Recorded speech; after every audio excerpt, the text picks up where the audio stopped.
Part 1. You will hear a male student talking to a union representative about placing an advertisement to sell a laptop. First, you have some time to look at questions 1 to 5.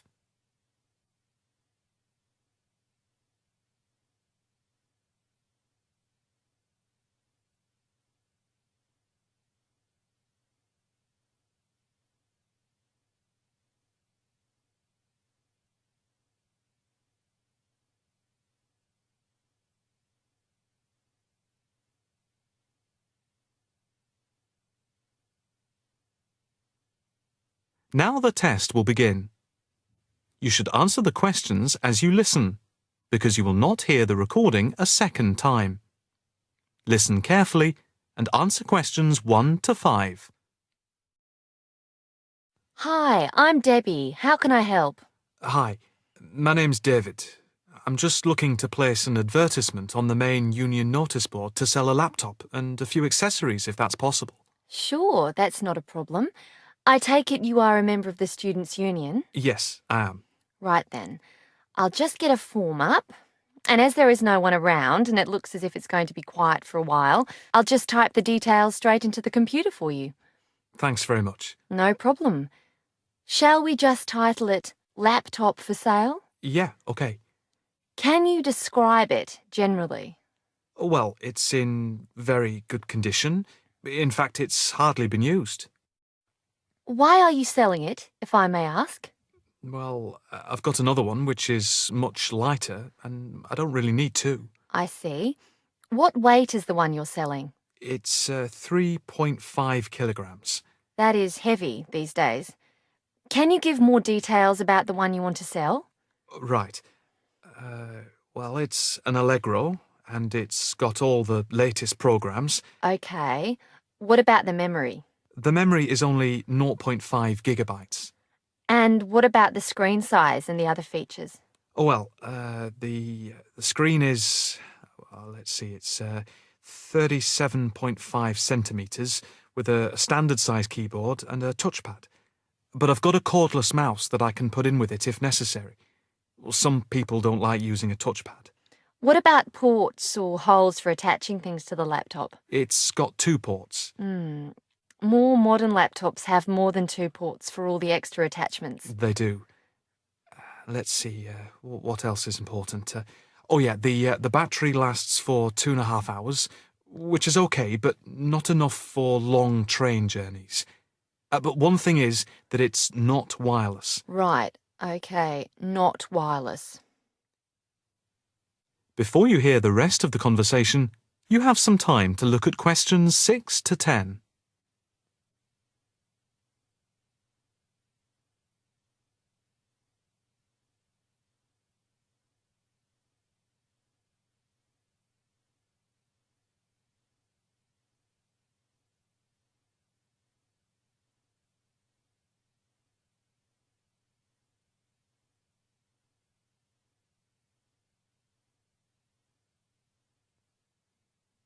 Now listen and answer questions 6 to 10.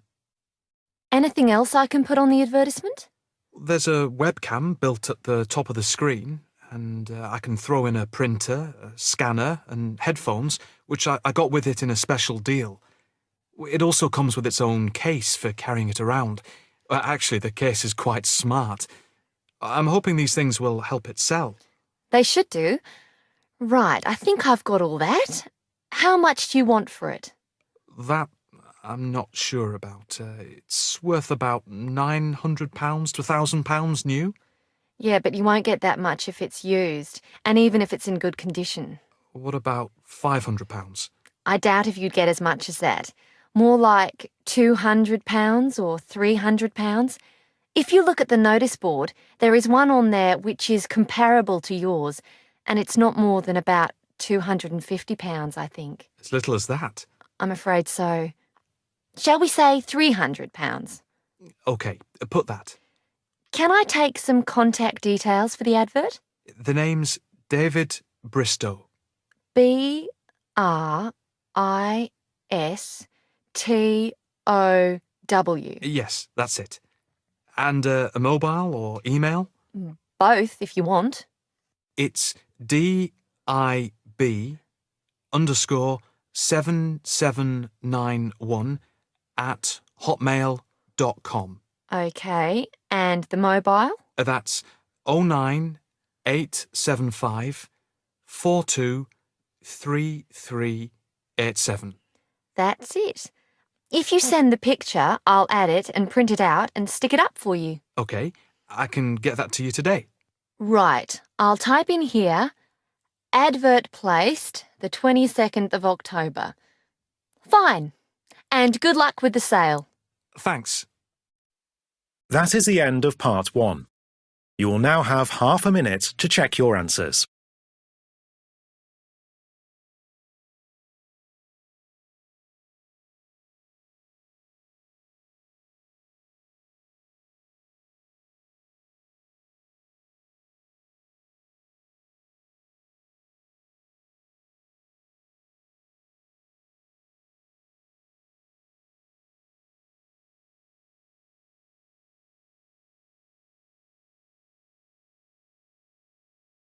Part 2.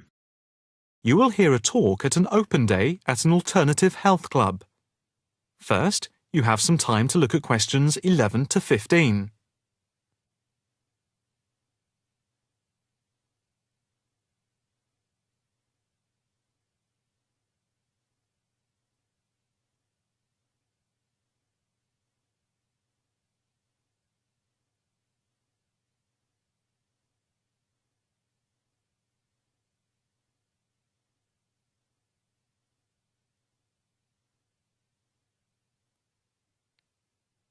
Now listen carefully and answer questions 11 to 15.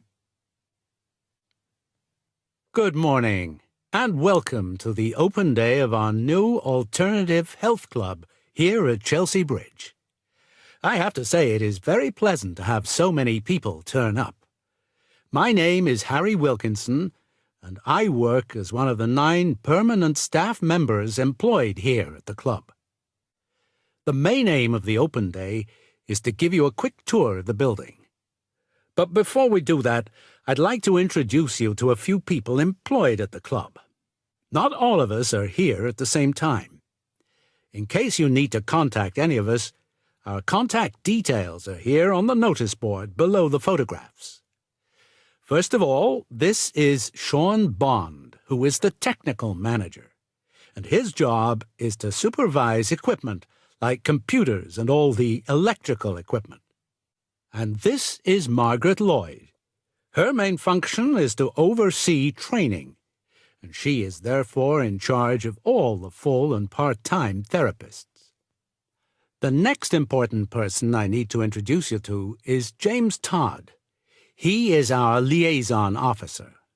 What he does is manage bookings for the club rooms and equipment, as they are open to different organizations, from the local college to corporate clients like banks and so on.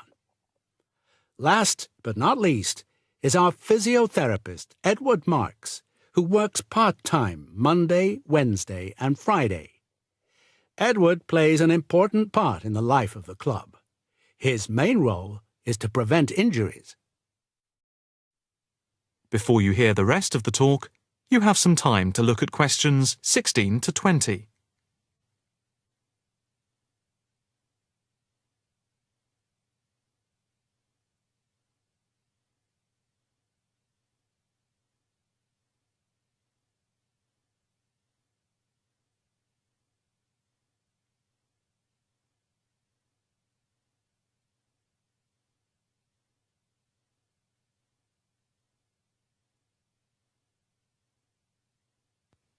Now listen carefully and answer questions 16 to 20.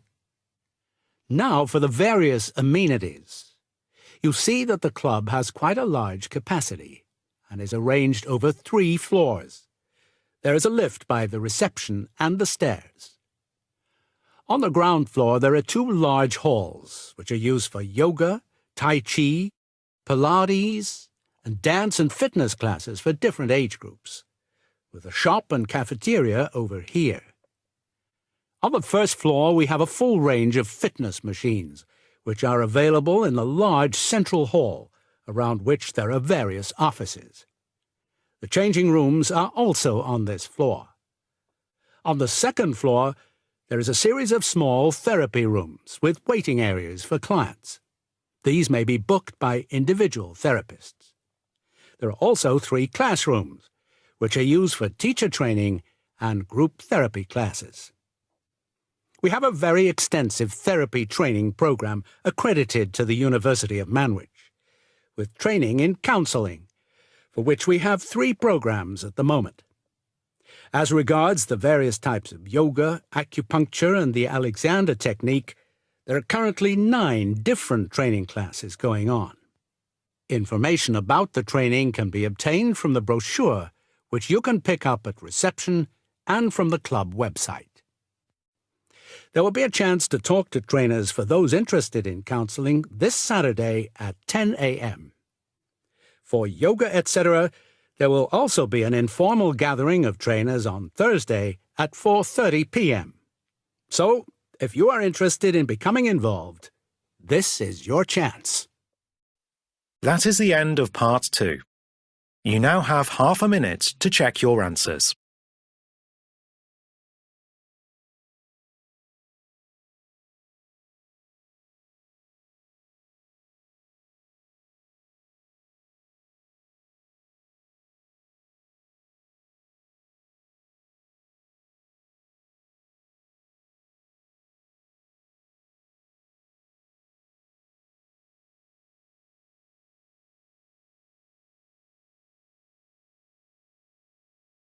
Part 3.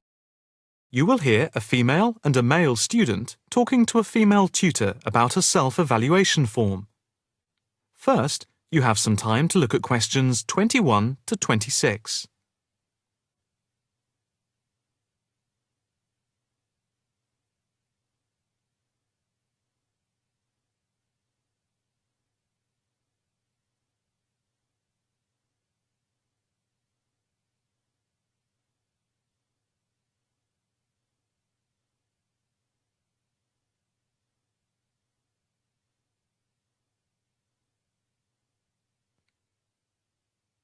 Now listen carefully and answer questions 21 to 26.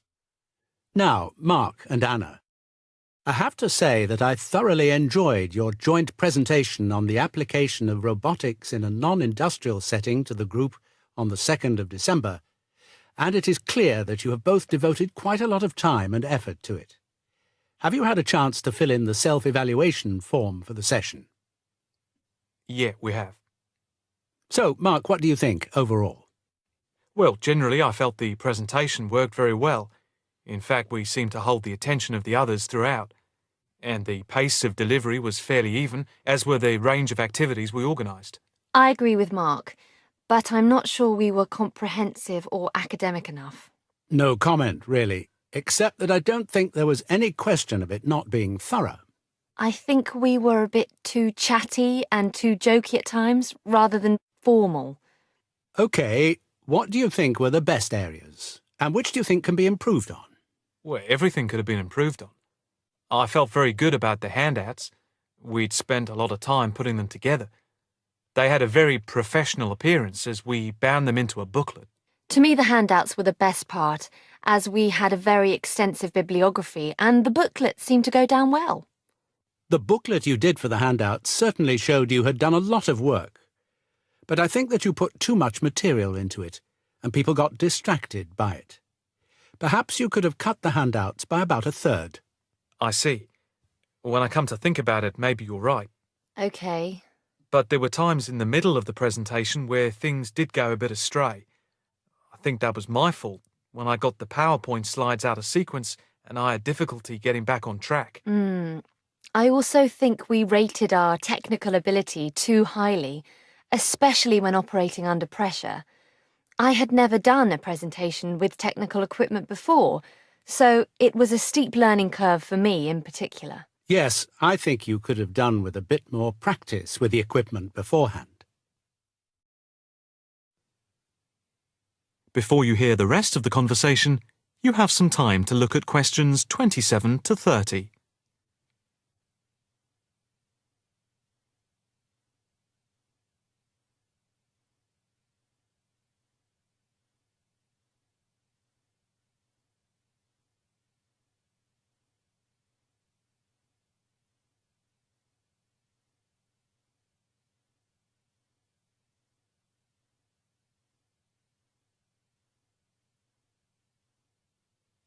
Now listen carefully and answer questions 27 to 30.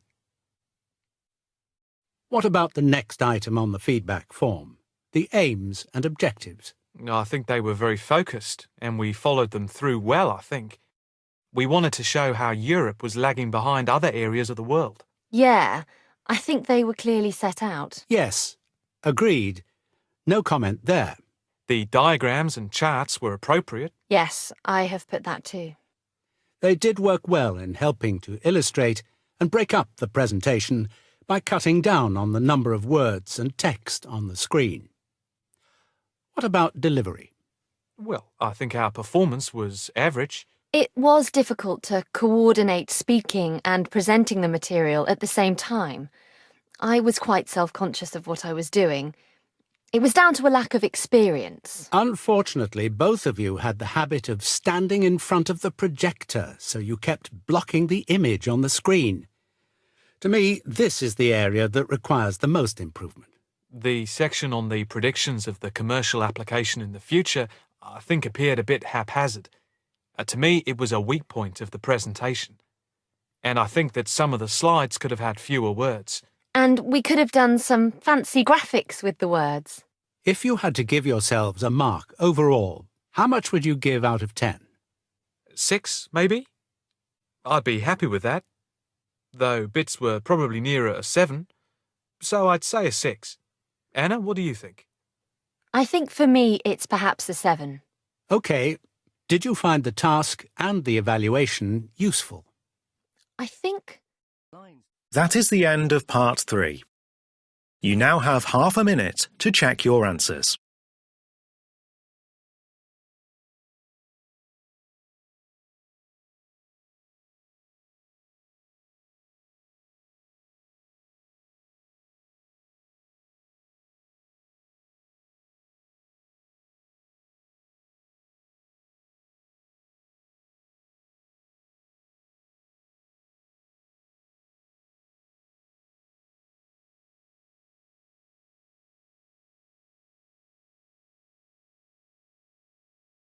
Part 4. You will hear a talk on local businesses at a university business centre. First, you have some time to look at questions 31 to 40.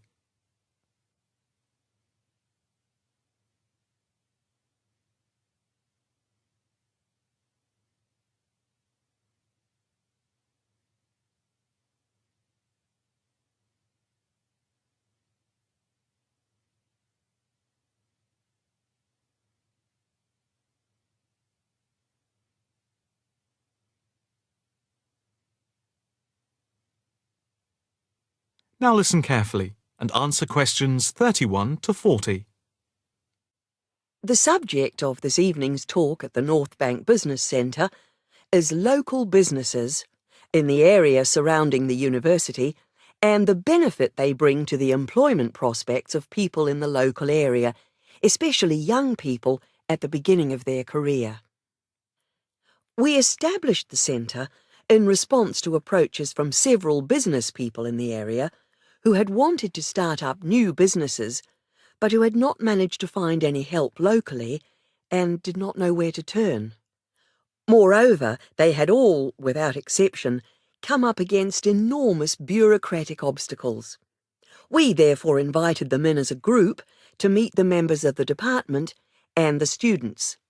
Stemming from that is the centre, which now focuses mainly but not exclusively on business startups. Just after the centre was set up, snapshot research conducted by the department over the telephone gave some startling results. The information about local businesses revealed that 3 out of every 10 local business startups that we could collect information on had failed within the first 6 months, and another 5 had gone within the year, leaving only 2. The most common reasons given for the businesses closing were, first, high rents, which are 33% higher than the national average due to the area being very central. Second, lack of knowledge about grants, basically because of ignorance about how to access them.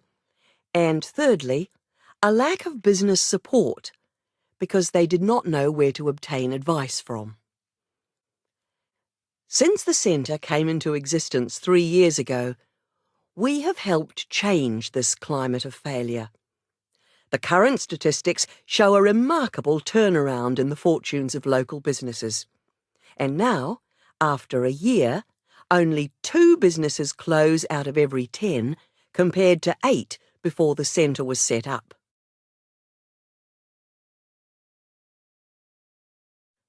Six local businesses are now taking part in a work placement and monitoring scheme, which is of mutual benefit to ourselves and the companies involved.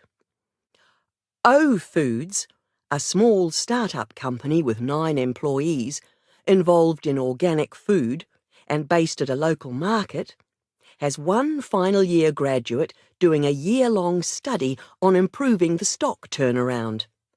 This was a particular problem because the company found that they were losing sometimes up to 30% of their stock.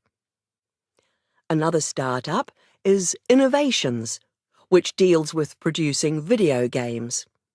This company, which employs only 5 people, all under the age of 25, is receiving support in attracting business partners and achieving production targets.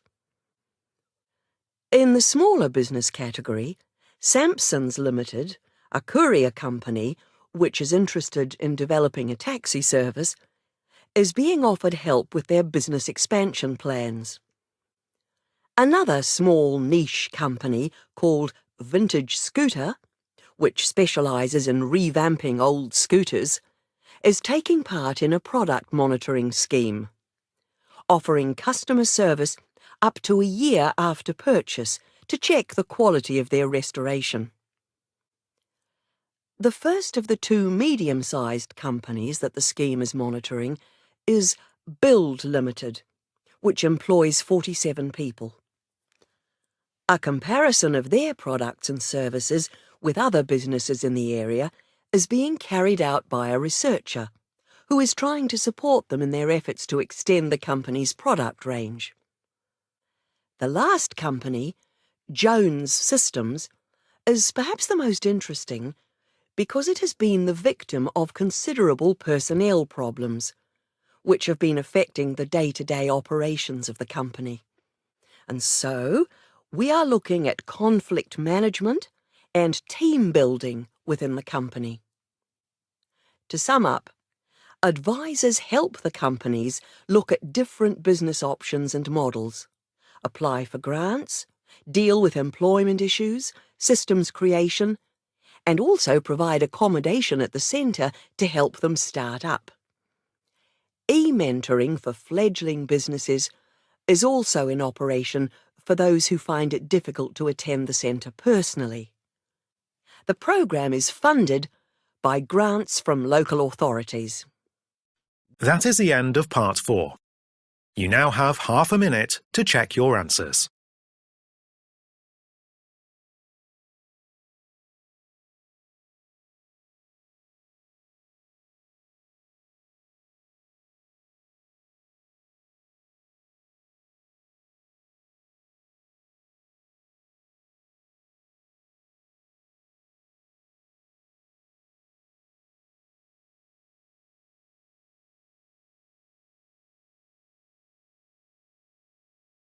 That is the end of the listening test. You now have 10 minutes to transfer your answers to the listening answer sheet.